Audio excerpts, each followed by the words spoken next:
గౌరవనీయులు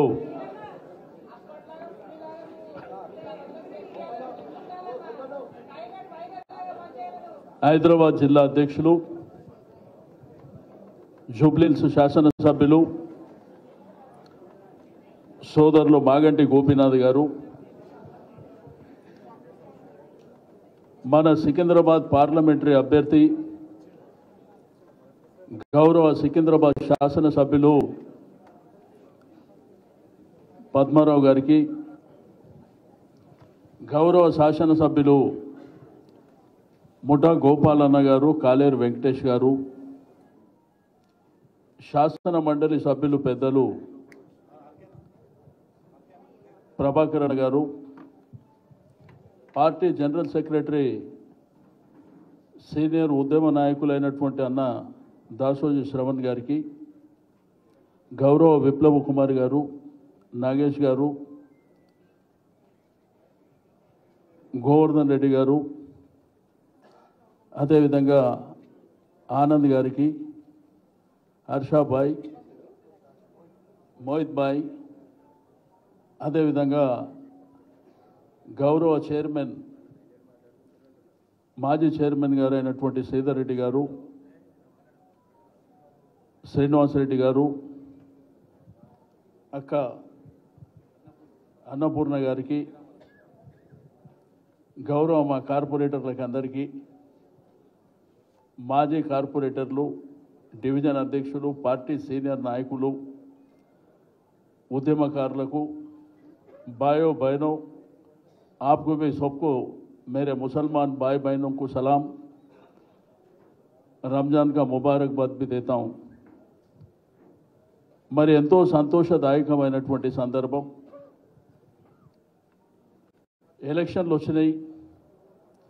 సరే, ఒకవైపున మన ప్రభుత్వం పోయింది, మీకు తెలుసు. రాజకీయాలలో ఇవి సర్వసాధారణంగా జరిగేటువంటి అంశాలు. ప్రభుత్వాలు అనేది రావడం పోవడం అనేది, కానీ ప్రజలు రియలైజ్ కావాలనేది కూడా చాలా ప్రధానమైనటువంటిది. అంటే 100 రోజుల పరిపాలనలో మన ప్రభుత్వాన్ని ప్రతి ఒక్కరూ గుర్తు తెచ్చుకునేటువంటి రోజు ఆసన్నమైందని చెప్పి నేను ఈ సందర్భంగా తెలియజేస్తూ ఉన్నాను. కేసీఆర్ గారి పరిపాలన ఈ దేశానికి ఆదర్శవంతమైనటువంటి పరిపాలన ఉండే, కానీ 100 రోజుల్లో రివర్స్ అయింది. మీరు చూస్తున్నారు, బస్తీల్లో గ్రామీణ ప్రాంతంలో రైతులు కూడా చూస్తున్నారు. నీళ్ళ కష్టాలు మొదలైనవి, కరెంటు కష్టాలు మొదలైనవి. మరి ఈ బాధలన్నీ దూరం కావాలంటే, తిరిగి మనం చేరుకోవాలంటే ప్రతి ఇంటిని టచ్ చేయవలసినటువంటి అవసరం ఉంది. ఈరోజు 3 అభ్యర్థులు ఉన్నారు మనకు. ఒకటి కిషన్ రెడ్డి గారు ఉన్నారు, రెండోది నాగేందర్ గారు ఉన్నారు, మన పద్మారావు గారు. మీకు పద్మారావు గారి గురించి ఒక్కసారి ఆలోచన చేయండి. 1986 సంవత్సరంలో మొట్టమొదటిసారి మోండా డివిజన్ కార్పొరేటర్గా వారు గెలవడం జరిగింది. వారు ఎప్పుడు అంగు ఆరుబాటాల జోలికి పోరు. న్యాచురల్గా ఆయన బై బర్త్ ఎట్లుండేనో ఈరోజు కూడా అదే పద్ధతిలో వారు మెయింటైన్ చేస్తారు. 2002లో మళ్ళా కార్పొరేటర్గా పోటీ చేయడం జరిగింది. ఆ రోజు కూడా హైదరాబాద్ కార్పొరేషన్లో 2 కార్పొరేటర్లు టీఆర్ఎస్ నుంచి ఉంటే దాంట్లో పద్మారావు గారు రెండోసారి గెలిచినటువంటి వ్యక్తి. మరి ఆ తర్వాత జరిగినటువంటి అసెంబ్లీ ఎన్నికల్లో 2004లో నా మీద గెలిచాడు.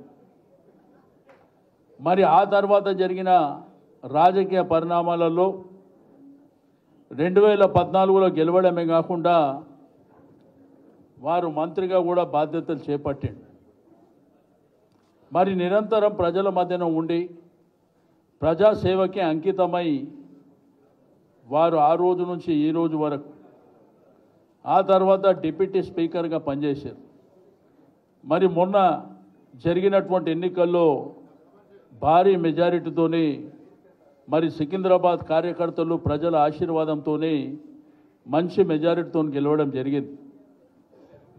మరి ఈరోజు పద్మారావు గారు అయితేనే బాగుంటుందని మన గౌరవ పార్టీ అధ్యక్షుల వారు మేమందరం కూర్చున్నప్పుడు వారు నిర్ణయం తీసుకున్నప్పుడు అందరం కూడా యునైనిమస్గా పద్మారావు గారు అయితే మరి తప్పకుండా విజయం సాధిస్తారని చెప్పి మరి మన ముందుకు పంపేయడం జరిగింది. నేను కార్యకర్తలకు నాయకులకు ప్రభుత్వం పోయినటువంటి బాధల్లో మనం ఉన్నటువంటి సందర్భంలో ఆ బాధను దూరం చేసుకోవాలంటే పద్మారావు గారిని ఖచ్చితంగా మనం గెలిపించుకోవాల్సినటువంటి అవసరం ఉన్నది. ఒక్కొక్క నియోజకవర్గానికి డివిజన్కు పోటీగా మనం ఉందాం. ఒక డివిజన్కి ఇంకో డివిజన్ కాంపిటీషన్గా ముందుకెళ్దాం. తప్పకుండా ఈ 7 నియోజకవర్గాలు వెంకటేష్ గారు చెప్పినట్టు అంబర్పేట నుంచే మొదలు పెడదాం. అంబర్పేట నుంచి మొదలుపెట్టి పక్కన ముషిరాబాద్ కానీ సికింద్రాబాద్ కానీ సనత్ నగర్ కానీ మరి అదేవిధంగా జూబ్లీ హిల్స్ ఖైరతాబాద్ మరి దీంతో పాటు నాంపల్లిలో కూడా ఇంతకుముందు ప్రభాకర్ అనే చెప్పిండు, ఆనంద్ గౌడ్ గారు ఇక్కడే ఉన్నారు, మా నాంపల్లి నాయకులు కూడా ఇక్కడే ఉన్నారు. మరి మీ అందరు కసిగా పనిచేసి తప్పకుండా మన అభ్యర్థిని గెలిపించుకుంటే ఆ ప్రభుత్వం పోయినటువంటి బాధని మరి ఎన్నికల్లో మనం తీర్చుకుందామని చెప్పి నేను ఈ సందర్భంగా తెలియజేస్తూ ఉన్నాను. రాజకీయాలలో ఏది శాశ్వతం కాదు, అప్ అండ్ డౌన్స్ వస్తూనే ఉంటాయి. రాజకీయాల్లో మార్పులు చేర్పులు జరుగుతూనే ఉంటాయి. కానీ నిరంతరంగా ప్రజల కోసం నిలబడినటువంటి పార్టీ, ప్రజల కోసం నిలబడినటువంటి నాయకుడే చివరగా మిగిలేటువంటి అంశాలు. ఇక సంక్షేమం, అభివృద్ధి, కేసీఆర్ గారు చేసిన పరిపాలన మన రాష్ట్రమే కాదు దేశమంతా కొనియాడింది. కొత్తగా మనం చెప్పవలసినటువంటి అవసరం లేదు. కానీ ఈ పరిపాలన వచ్చిన తర్వాత ఎవరికి ఏం అందుతుందా ఏం అందుతలేదా మనం రోజు చూస్తూనే ఉన్నాం. గోపీనాథ్ గారు చెప్పారు, కళ్యాణ లక్ష్మి మనం 1,00,000 ఇస్తామంటే 1,00,000 ఇస్తున్నాం. మేము 1,00,000 మీద తులం బంగారం ఇస్తామని చెప్పారు. ఇప్పుడు ఆ తులం బంగారం ఎక్కడ పోయిందో తెలియదు. కాబట్టి చాలా కార్యక్రమాలు ఉన్నాయి. రెండోది డెవలప్మెంట్ ఆగిపోయింది. ఇవన్నీ మనం నిరంతరంగా ఫైట్ చేయాలంటే మనం పద్మారావు గారిని గెలిపించుకోవాల్సినటువంటి అవసరం ఉన్నది. కాబట్టి మీకు అందరూ తెలుసు, ఈ దేశంలో రాజకీయ పరిణామాలు చాలా స్పీడ్గా మారుతున్నాయి. మన రాష్ట్రంలో కూడా చాలా స్పీడ్గా మారుతాయి.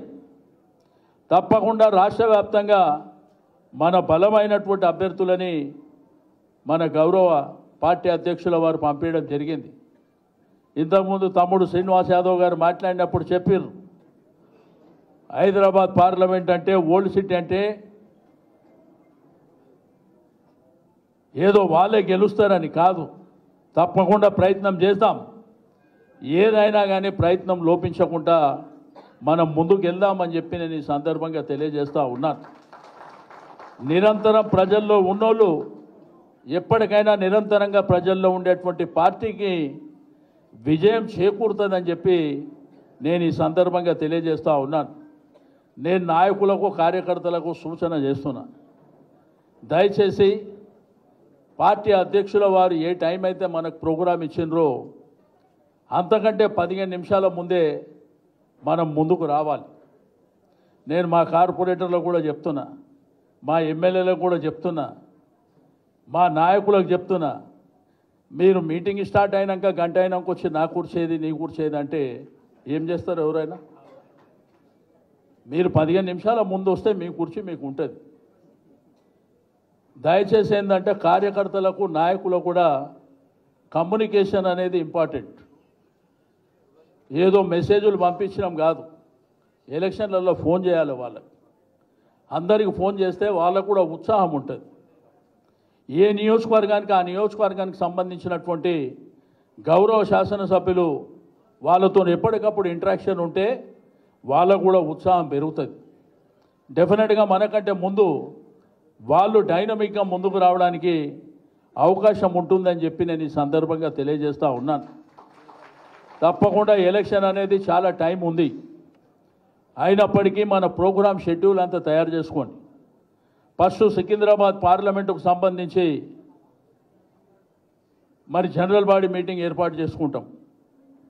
ఆ తర్వాత నియోజకవర్గాల జనరల్ బాడీ మీటింగ్లు ఏర్పాటు చేసుకొని మనం ఏదైతే బూత్ కమిటీ నుంచి మనం శాసన మండలి ఎన్నికల్లో కానీ కార్పొరేషన్ ఎన్నికల్లో కానీ అదేవిధంగా శాసనసభ ఎన్నికల్లో ఏ ఉత్సాహంతో పనిచేసినామో అదే ఉత్సాహంతో పనిచేస్తాం.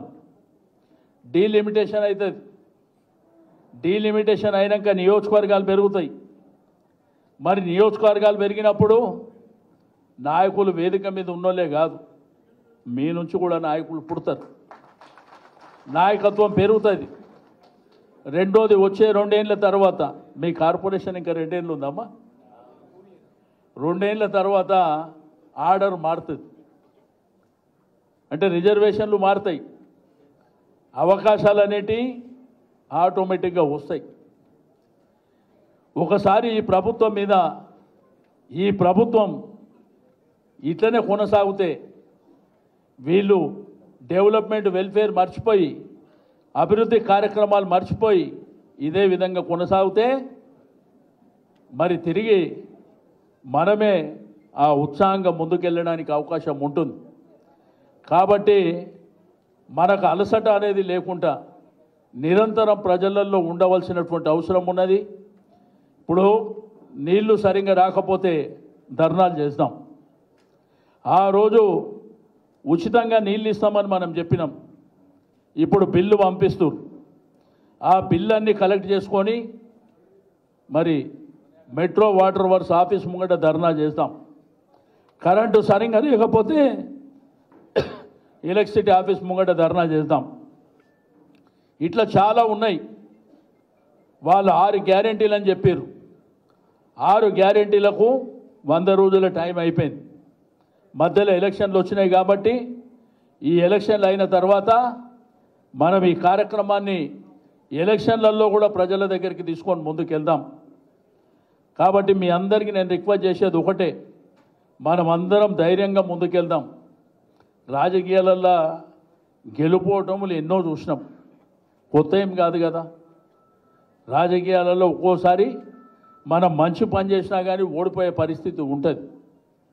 బట్ దాన్ని అన్ని తట్టుకొని నిలబడి ముందుకెళ్ళవలసినటువంటి అవసరాన్ని కూడా మనం దృష్టిలో ఉంచుకొని ముందుకెళ్ళాలి. ఈరోజు పార్టీకి మరి కళ్ళైన ప్రాణమైన కార్యకర్తలే. మీరందరూ లేకపోతే మేము కూడా ఈడ లేం. ఈరోజు ఏంటంటే మీకు ఏ ఒక్క రూపాయి ఎవరు ఇవ్వకున్నా కానీ పార్టీ మీద జెండా మీద అభిమానంతో ఇంత దూరం మీటింగ్ పెట్టినా కానీ ఆటోలో కానీ బస్సులో కానీ సొంత డబ్బులు పెట్టుకొని వస్తారు. పార్టీ కార్యక్రమాలు జరిగినప్పుడు కూడా మీ సొంత డబ్బులతో, మీకు ఎవరో నెలకు జీతాలు పంపించే పరిస్థితి ఉండదు. అంటే పార్టీ అంటే అభిమానం, నాయకత్వం అంటే కమిట్మెంట్. ఆ కమిట్మెంట్తో మీరు ముందుకు వస్తారు. కాబట్టి మీ అందరికీ నేను రిక్వెస్ట్ చేసేది ఒకటే, ఇవన్నీ టెంపరవరీగా రాజకీయాలు జరుగుతుంటాయి. బట్ డెఫినెట్గా మన రాబోయే కాలం మంచి రోజులు మనకు ఉన్నాయని చెప్పి నేను ఈ సందర్భంగా తెలియజేస్తూ ఉన్నాను. కాబట్టి మనకు మంచి అభ్యర్థి వచ్చాడు పద్మారావు గారు. మరి పద్మారావు గారిని ఈరోజు క్యాండిడేట్గా అనౌన్స్ చేసిన వెంటనే టీవీలు కానీ పేపర్లు కానీ ఎక్కడ చూసినా కానీ డిబేట్లలో కానీ స్టోరీలలో కానీ రాష్ట్రంలో జరిగే 17 పార్లమెంట్లో సికింద్రాబాద్ పార్లమెంట్ అనేది చాలా బలంగా ఉంటుంది అని చెప్పి అందరు చెప్తున్నటువంటిది. కాబట్టి మనందరం కష్టపడి మన గొంతుగా సికింద్రాబాద్ పార్లమెంటు గొంతుగా ఈ దేశ రాజధానిలో వినిపించే విధంగా మనం పద్మారావు గారిని పార్లమెంటుకు పంపించవలసినటువంటి అవసరం ఉన్నది. వారు ఒక్కరే అందరితో కలిస్తే కాదు, వారు మన అభ్యర్థి వారిని గెలిపించి పంపించే బాధ్యత మన అందరిది అని చెప్పి నేను ఈ సందర్భంగా తెలియజేస్తా ఉన్నాను. మనం అందరం కష్టపడదాం, కష్టపడి ఇంతకంటే మంచి అభ్యర్థి దొరుకుతాడా అని ప్రజలను అడుగుదాం. పద్మారావు గారి గురించి తెలియని వాళ్ళు ఉన్నారా? ఒక్క సికింద్రాబాద్ కాదు, ఈ గ్రేటర్ హైదరాబాద్ కానీ రాష్ట్రంలో పద్మారావు గురించి తెలియని వాళ్ళు ఉన్నారా? చెప్పండి. ఆయన సింపుల్గా ఉంటాడు మనిషి. వాళ్ళు చెప్తుండ్రు మా నాయకులంతా నీలోఫర్ హాస్పిటల్ గురించి ఇక్కడ చెప్పే. ఆయనకి ఏంటంటే ఏ టైంలో ఉన్నా కానీ, ఎంత లేటు సమయమైనా కానీ మీకు అందుబాటులో ఉండేటువంటి వ్యక్తి. మరి అటువంటి వాళ్ళే కదా రాజకీయాల్లో ఉండాలి. మనకు అందుబాటులో ఉండేవాళ్ళే కదా మనకు కావాల్సింది. కాబట్టి మీకు సగం రాత్రి ఏమన్నా అయినా కానీ వెంటనే వచ్చేటువంటి నాయకత్వం మనకు కావాలి. కాబట్టి మీకు అన్ని విధాలుగా అండదండలుగా ఉండేటువంటి నాయకత్వం మీకు వస్తుంది. కాబట్టి దయచేసి మన అందరం కంకణబద్దులై ముందుకెళ్దామని చెప్పి నేను ఈ సందర్భంగా తెలియజేస్తా ఉన్నాను.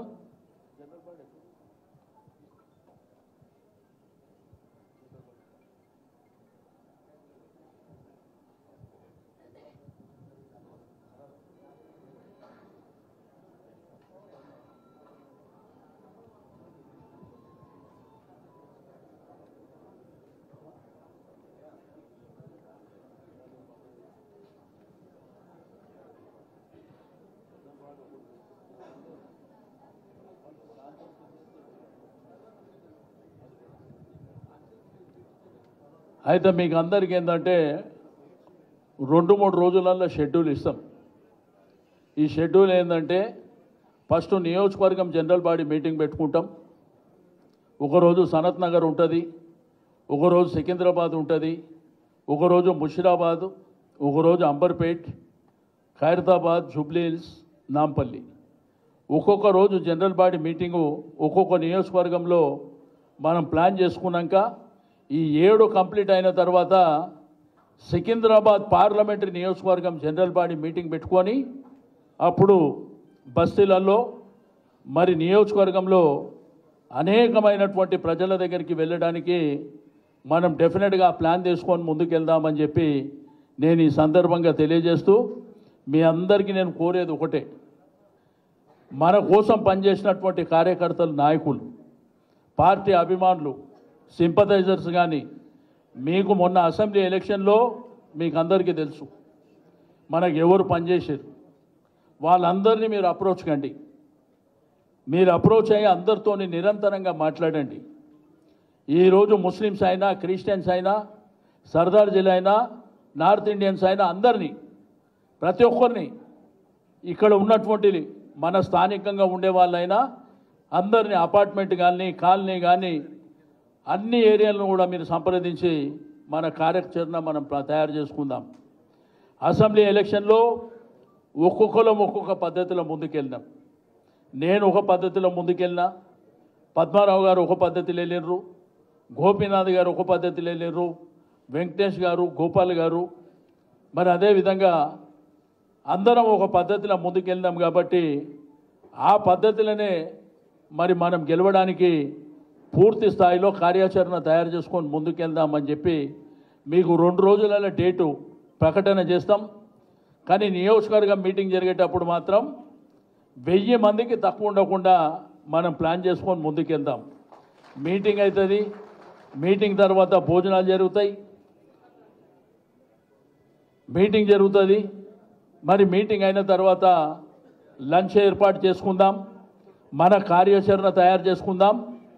మరి అన్ని కార్యక్రమాలు చేసుకొని మనం ప్రజల దగ్గరికి ఈజీగా ముందుకు వెళ్ళడానికి అవకాశం ఉంటుందని చెప్పి నేను ఈ సందర్భంగా తెలియజేస్తూ మరి ఈరోజు ఈ కార్యక్రమంలో భాగస్వామ్యమైనటువంటి మా అక్క చెల్లెళ్లకు, అన్నదమ్ముళ్లకు ప్రతి ఒక్కరికి మనస్ఫూర్తిగా అభినందనలు తెలియజేస్తూ సెలవు తీసుకుంటా ఉన్నాను. జై తెలంగాణ, జై తెలంగాణ. ఇచ్చిన కొడుకు